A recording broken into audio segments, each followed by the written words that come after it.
and players smiling. But Michael Jordan is not only the best basketball player, but he's the most exciting basketball player to ever play. Tatum fires away, pumps it in, 51 for Jason Tatum. The Big Three NBA podcast is powered by Prize Picks and the Game Time app. Hello, everyone. Welcome to the Big Three NBA podcast. Right off the jump, first of all, Sherrod Blakely, Gary Washburn. I'm Kwani Lunis. I have to start with the conversation that we started with offline. Gary is at home at his mother's house. And his mama's house. To have His mama's house, Kwani. His mama's house. Mama's house. There you go. So my first question, before we get into basketball, is what is your favorite meal that your mother makes? We're all in. Gary? All three of us. Wow. Fried chicken or spaghetti. Ooh. Yeah. Wow. So she makes spaghetti all in one pot. They call it black spaghetti. Yeah. Yeah, well, you're not like drip. You're not like pouring the sauce in. That sauce is already there. It's already in with the meat sauce and the meat. Yeah. And then garlic bread, fresh garlic bread. Yes. Then the big thing, like you're home when you see the big giant size of hot sauce. Like oh my God, I'm home. But also, most of the time, the parents' fridge always has expired condiments. Like someone needs to go through their fridge for them. They just be leaving it in there. Yeah. Well, don't do that. That's good stuff. Right? My mom says that all the time. She's like, "It's still good." I'm like, "Ma'am." She's gonna be so mad at me for this. Spend good money on that. What you right? Finish that off. I got this at Costco. Yeah, exactly. What? Y'all people. What about expiration date? Don't be nothing. Turkey, stuffing, cranberry sauce, and for dessert, banana pudding. Oof. And mama make enough banana pudding for me and another batch for the rest of the family because I get my own. I love that. I love it too. My mom used to make banana pudding and she just like randomly stopped. Okay, my mother is a really good cook, but I feel like she teases us because she'll like wait till like Christmas and Thanksgiving to really go in. But her mac and cheese, her Haitian black rice, those are like my top two. And then like she can just make anything out of nothing, which I think most mothers just have a knack for. She'll take leftovers and just like turn it into a gourmet meal. I'm like, I don't even know what to do with my leftovers. This is what I found out. As we get older, mamas be going in their own load management when it comes to cooking. Yes, that's exactly what it is. Because they know they still can get busy if they want to, but they just give you like, you know what? I'm gonna make banana pudding like once every 6 months as opposed to once every couple weeks back in the day. That's it. Load management. No, I'm a brush back against that because really? You know what? No. You know why they do that? Because it was supposed to be our generation to take over, and we never took over. That's true. Mom's been cooking since she was 25. You're right. She's been throwing down since she was 25. Now she 50, 60, 70 sometimes. When does the baton get passed? When do we pay it for? I'm embarrassed. Because when my mama was 33, she was throwing down. 33-year-old women now and people now, mamas ain't like the ones used to be. So mama's still cooking. Yeah, why you been Kwani to get all quiet on us? I know, because you're right. Like at my age now, my mom was already like a responsible grown woman. I mean, I am in a different way. But I don't have kids yet, so it's different. And she was whipping up dinners, making miracles in the kitchen. She had to feed us. Yeah, like she ain't LeBron. She ain't gonna play forever. Like she got to pass up. Like, come on now. She ain't Meanwhile, I got my girl dinners in the fridge, eating like bits and pieces. What, I still want mama banana pudding. Yes, because I make my own, but it don't taste as good it's as not hers. the same. It's really the now I can take her out of meatloaf though. My meatloaf is off the chain. I'm like that dude in meatloaf. I'm just saying, like we have to pass the baton. We have to take it. We're not taking the baton. We want to send our moms out there still running. Yeah, 40-year-old LeBron. Expecting her to run a 4.40. Exactly. Like your mama ain't Tom Brady. Like, that's a great analogy.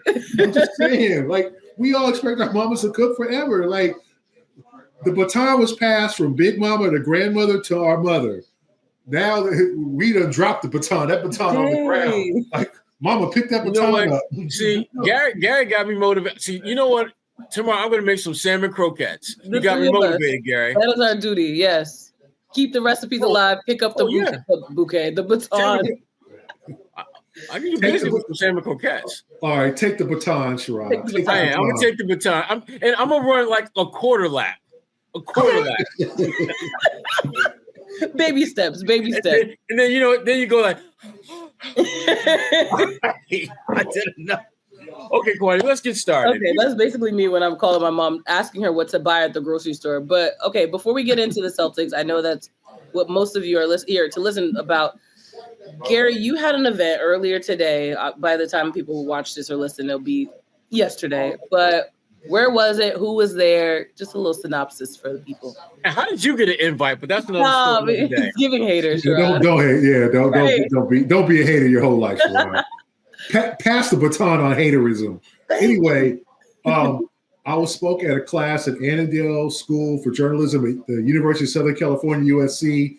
On the panel was Art Thompson, a longtime sports writer, one of my mentors, and the great Hall of Fame, Naismith Hall of Fame, Women's Basketball Hall of Fame, College Hall of Fame, Cheryl Miller. Best basketball player in her family. The best one in her family. Yeah, and we had a topic of how much she would have made in NIL.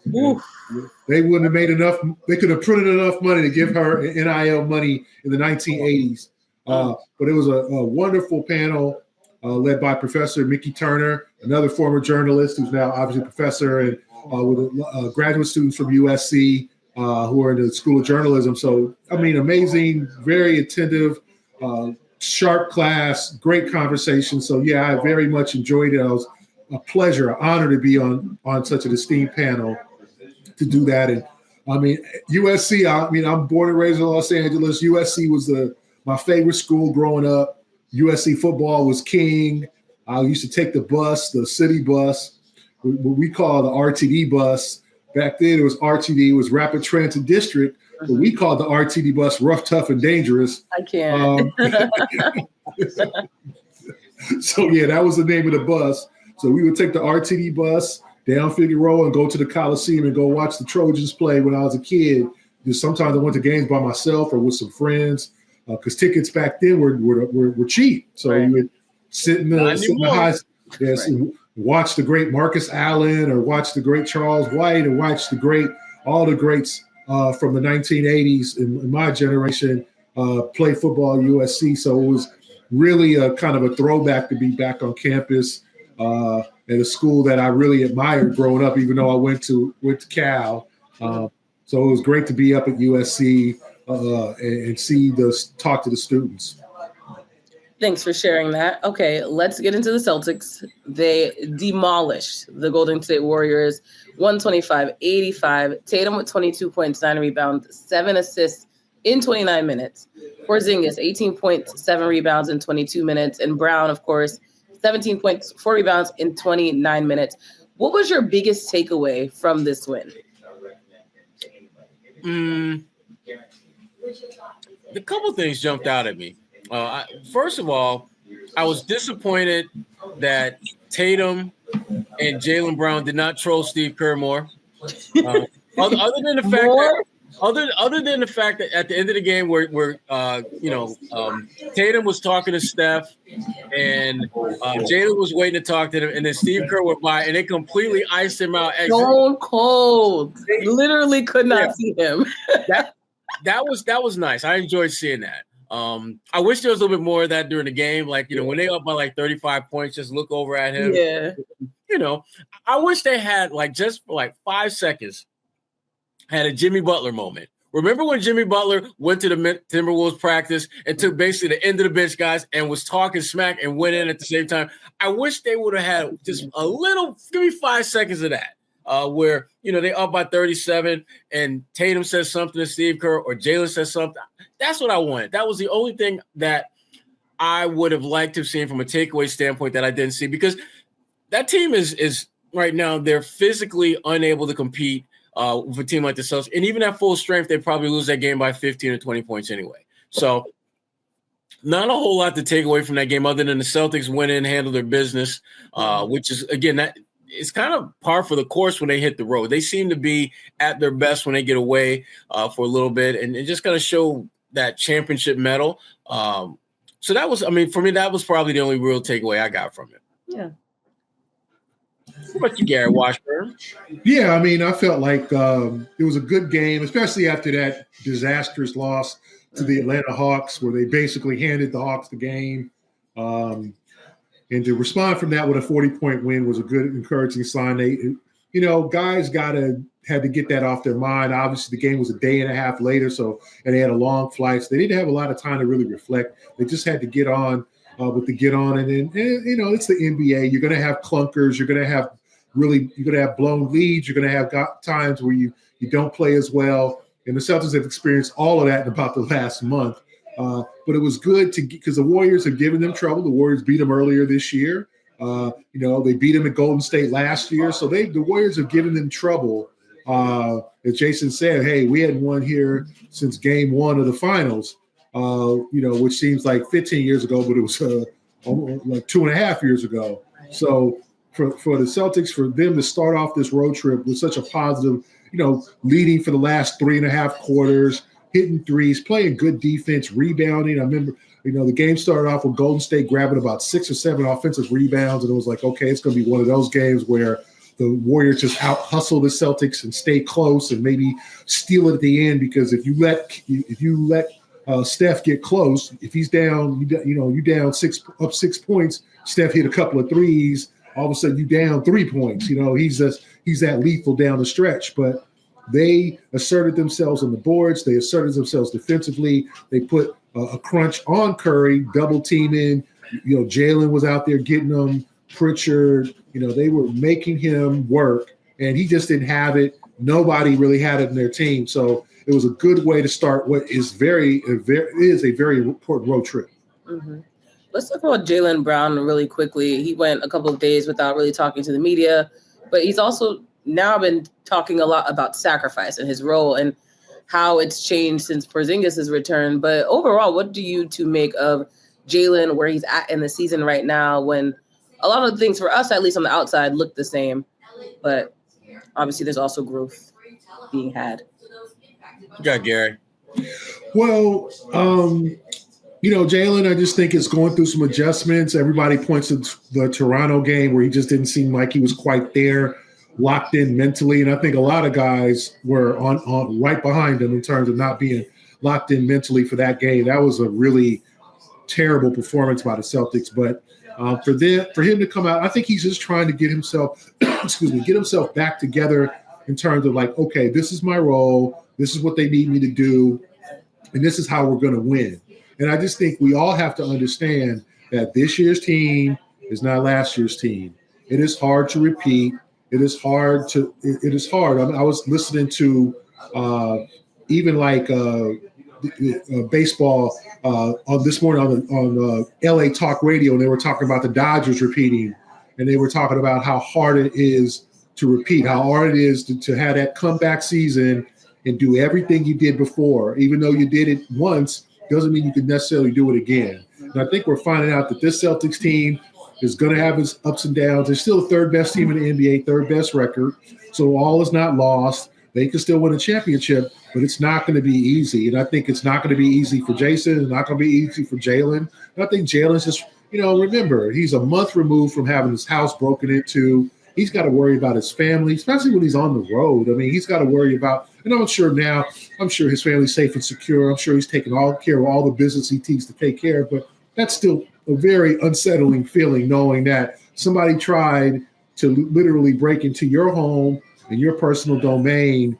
And, I don't know if there's any arrests. They might have gotten away. You know what I'm saying? Like they didn't get in, but that's got to be very mentally impacting for him.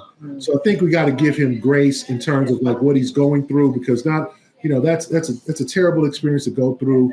But I just think he's trying to get himself right in terms of not only I got to get myself mentally right, I've got to learn how to adjust, because this is not last year. Things aren't going to be easier. The integration of Porzingis hasn't been easy. Other guys aren't playing all that well. So I just think everybody's kind of still adjusting right now, even though we're halfway through the season. Yeah, I mean, I agree with Gary for the most part. But the one thing I would say that's a little bit different for Jaylen is that I would say of their core guys, no one is being asked to adjust more than he is. He's the one guy that has a clear and undeniable elite skill, which is his ability to score.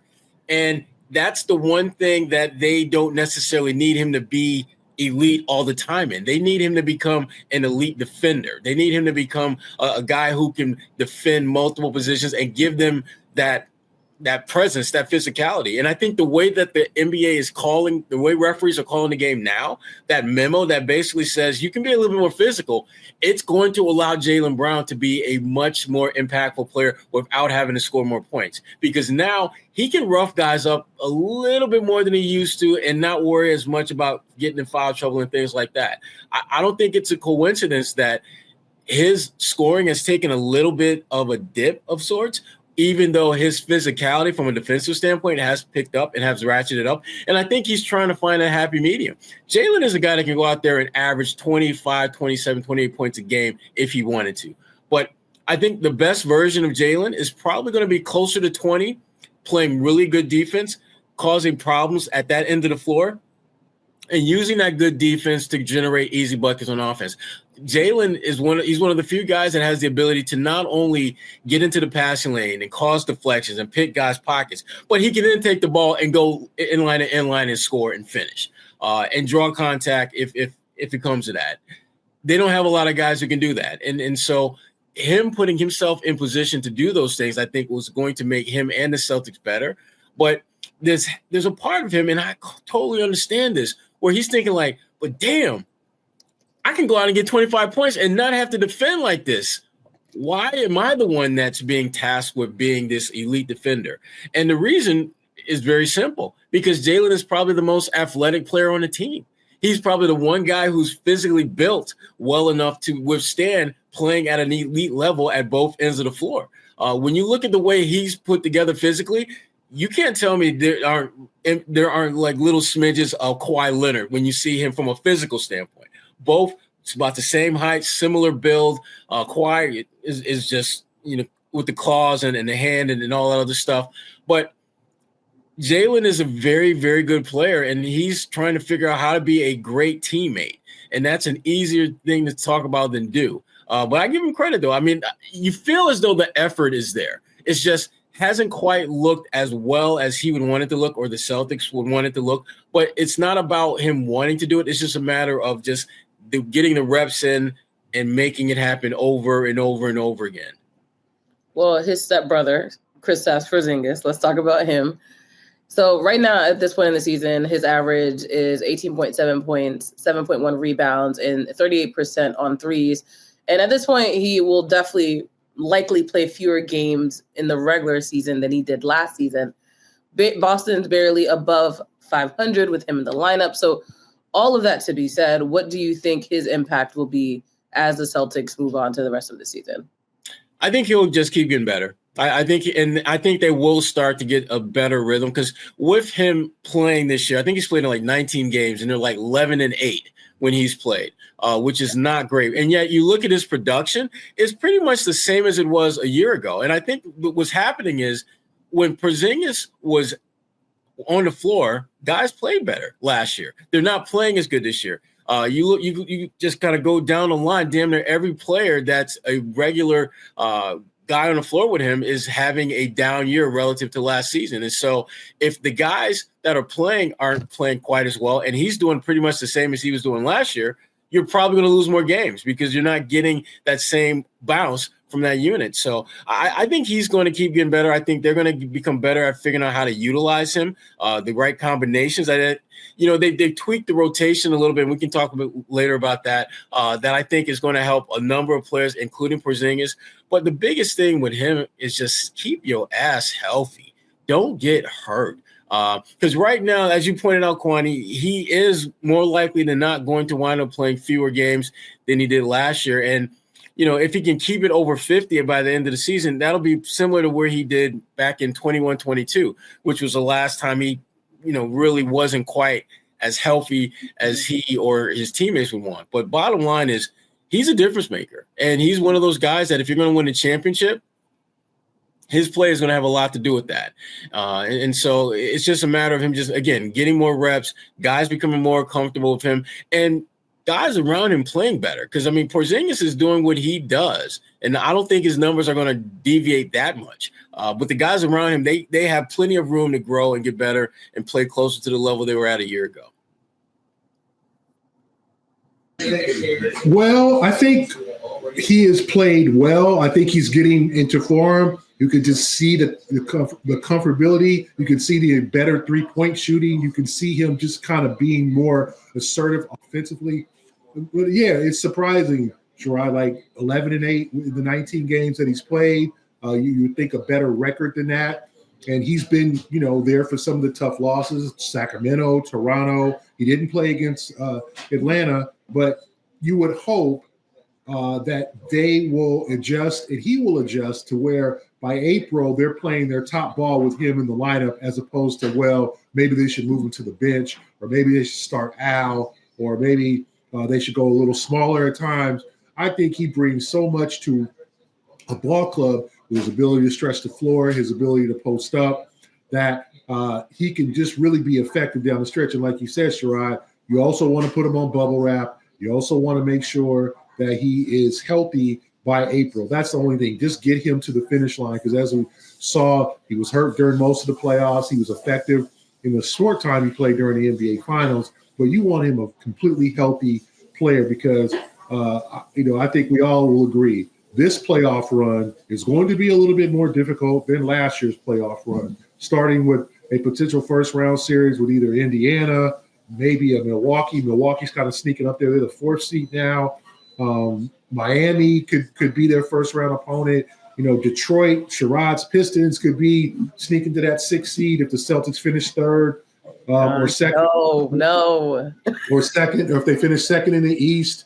It's a lot of possibilities, and none of them, Orlando, none of them are easy, right? So what you want to do is you want to keep Kristaps healthy, because the projected first-round series would be Orlando. That's going to be a war, because we saw Paolo Banchero the other day, and that's a big hoss right there. That's a big old cat, right? And they're coming. They'll probably come to that series completely healthy, or it's Miami. Whoever wins that play-in, but or it could be the Atlanta Hawks again. So you want to make sure he's healthy, but you also want him to feel comfortable and be able to help this team win a lot more regular season games. So it's kind of a mixed bag there. It's kind of a catch-22. We'll see which game in LA he plays. I know Horford's been listed as questionable, which leads me to believe that Porzingis will play on Wednesday against LA Clippers. He'll take Thursday against LA Lakers off, and then Horford will be in there pounding with AD in that Laker game. So that's probably how they're going to do it, considering that Horford's been listed as questionable with that left toe strain or sprain that's never really quite healed, right? That's his injury. But they're going to give him a break. We'll see what happens there. So I think Kristaps, the sky's the limit in terms of his impact on this team. And I start to see his impact increasing. There's been some tough times, but I think he'll be fine.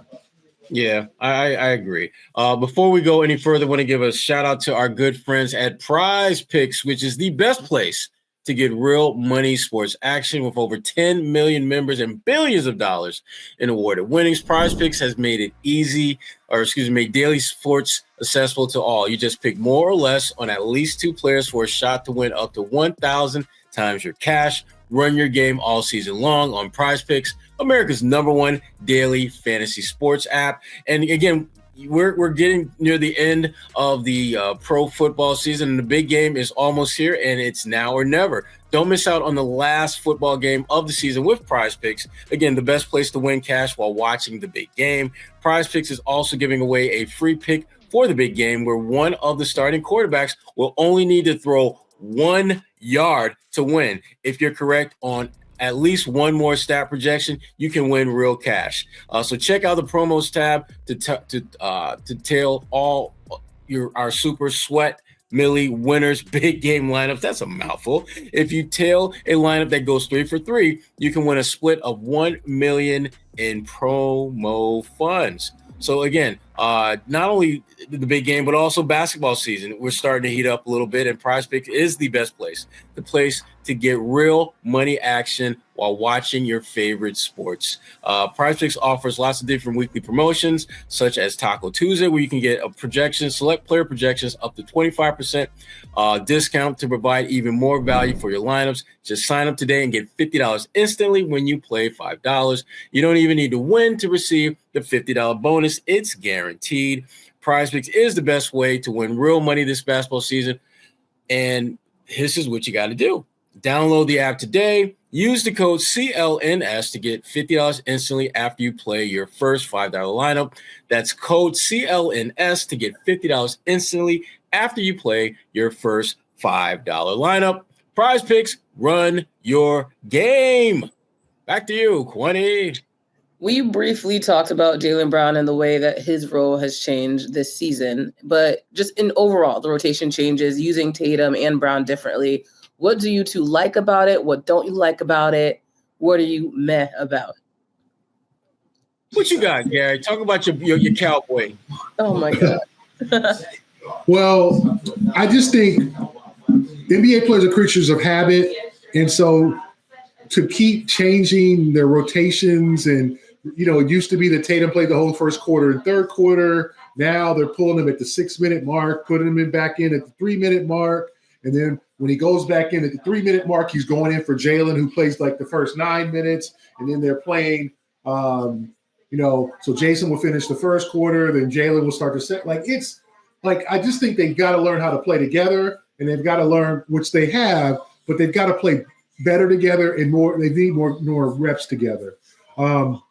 And I also think they need to, Joe Mazzulla needs to get a constant rotation for them so they can get used to it and get accustomed, because that's how this whole thing is going slower also, because I think the playing time is varying when they go into the game. Remember, it used to be Jason sat out the first half of last year, the first half of the first quarter, and Jaylen was going big. He was going for his 15-point first quarters, and then Jason would come in to start the second. Now Jason's coming in to start, he's getting taken out. Then earlier this year, he played the whole first quarter and Jaylen was coming out. Now it's kind of switching around. That's it. So, and then the beginning of the fourth quarter, I know a lot of Celtic fans believe if you're not doing good in those non-Jason minutes, when it's the fourth quarter, Joe might need to switch up. Let's say they're not good, it's a close game, up 5, down 5.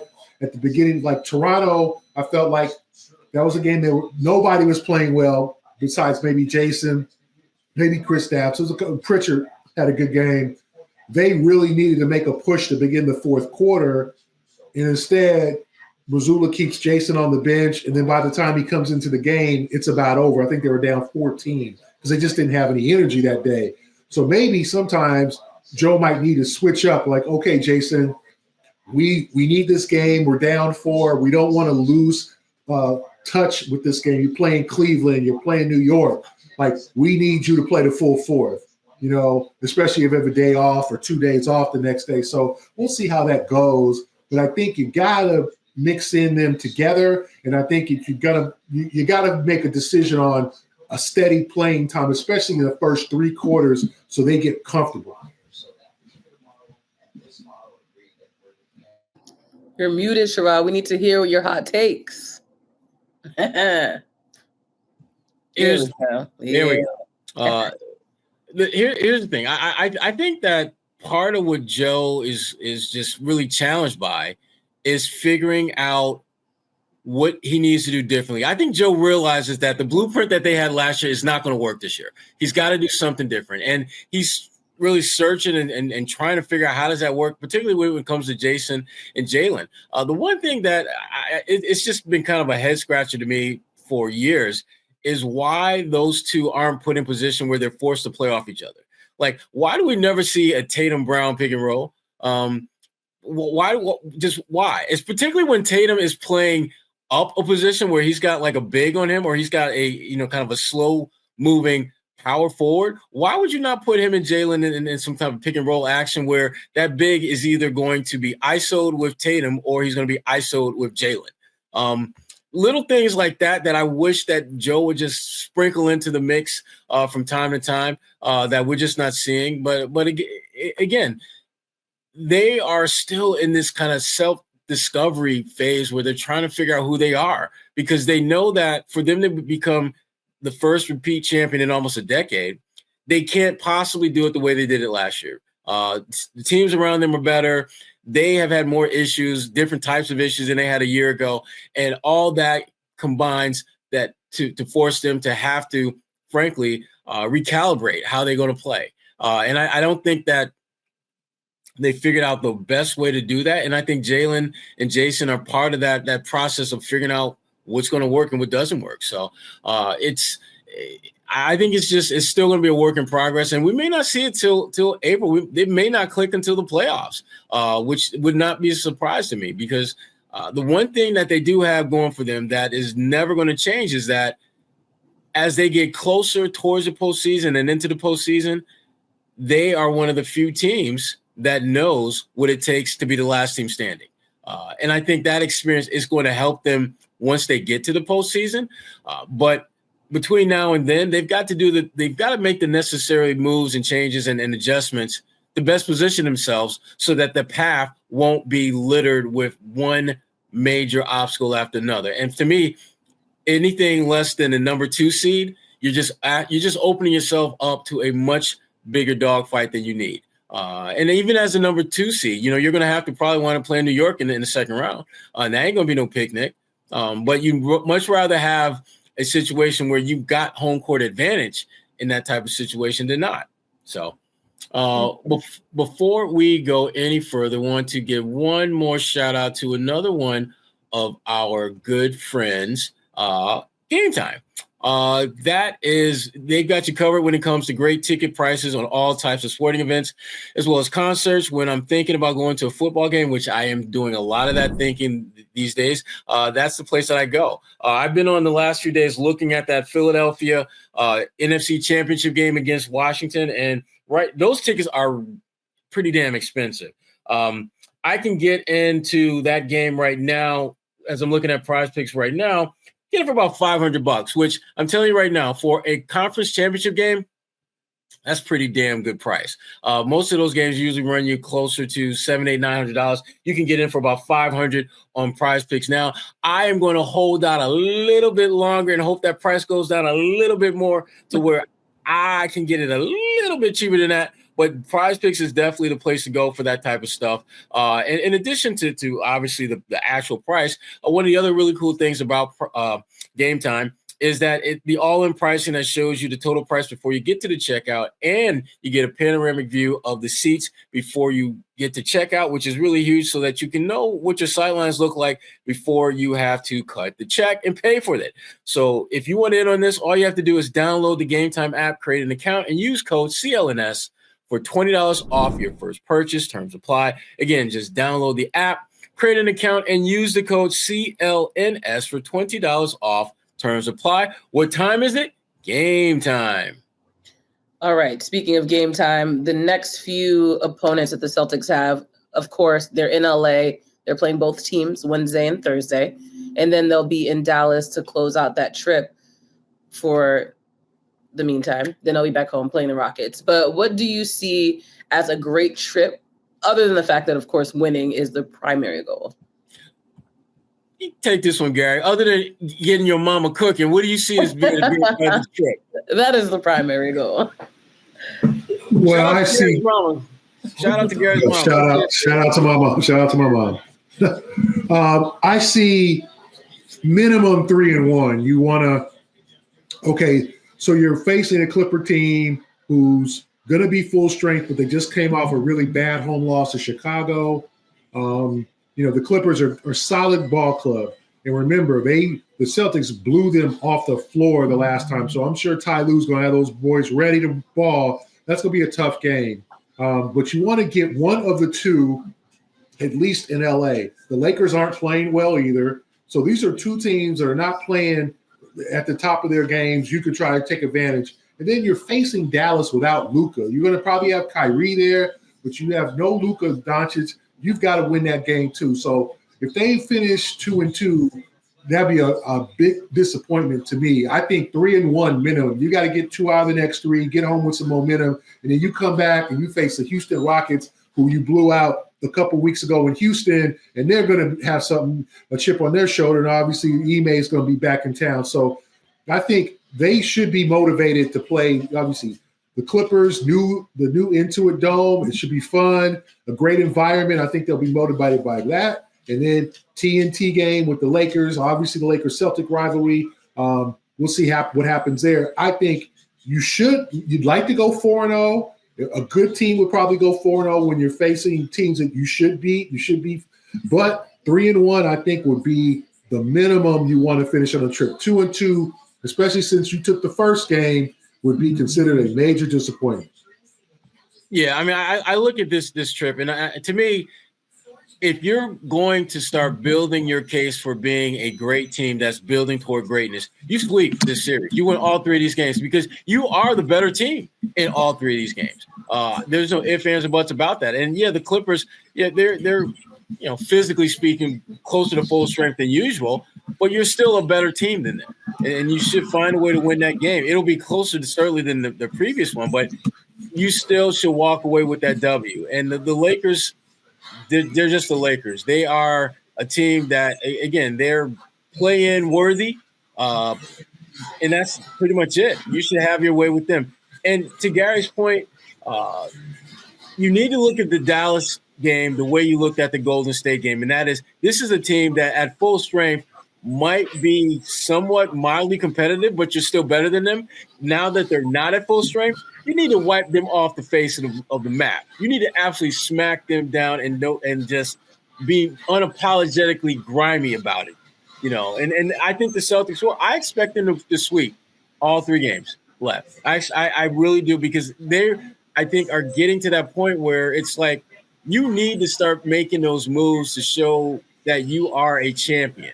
And I think this trip has the potential for them to do that. 1, because they're better than all these teams, and 2, a couple of these teams have health / roster issues that significantly benefit you in a way that gives you a significant advantage going into those games. So I expect them to go 4-0 on this trip. Is there someone not named Tatum or Brown that you expect to stand out? Yeah. I mean, the guy that I'm looking to see kind of really get it going a little bit is Pritchard. I think he's still adjusting to, I think, the attention that he's getting. And he needs to string together, I'd say, 2 or 3 really good games for them to really feel comfortable going forward that they are building towards a repeat championship. Pritchard's the guy I'm looking to see kind of get it going. And with him being back out, on the West Coast, again, he's going to be in a familiar time zone and all that kind of stuff. I'm looking forward to Peyton Pritchard having some big games. I'm gonna say Derek White. Yep. I think they need more from Derek. Derek's been slumping. I think he knows he's been slumping, and he's starting to make some shots. He's doing a little bit better. He's trying to get out of it, and he's going to shoot his way out of it. And I know he's going to get out of it eventually. But a big contribution from Derek White. I sense a big Derek White game coming in one of these LA games. I just feel like he's going to have like a 24-point game where he's going to get a bunch of open 3 looks. And he's going to knock them down, because you got to have faith in the guy. He has come through before, but I expect Derek White to step up in these 3 games, because it can't be all Tatum and Brown. It can't be those 2 guys, because, you got 2 great coaches. Well, I'll say that. You got 1 great coach in Ty Lue, JJ Redick. I'm sure he's watched Tatum and Brown enough to focus. I'm not saying he's not a great coach yet. He's just not proven. Don't get me wrong. I'm not ripping him. Oh, Gary. Don't start. Ooh, I'm telling. He was waiting. Sherrod was an instigator as a kid. Absolutely. Yeah. Oh my God. You know what are you gonna take that? I mean, so you let him talk about your mom like that. Yeah. I'm not really. I don't really want to, put words in your mouth, but you did say the man not. Say you ugly. Yeah.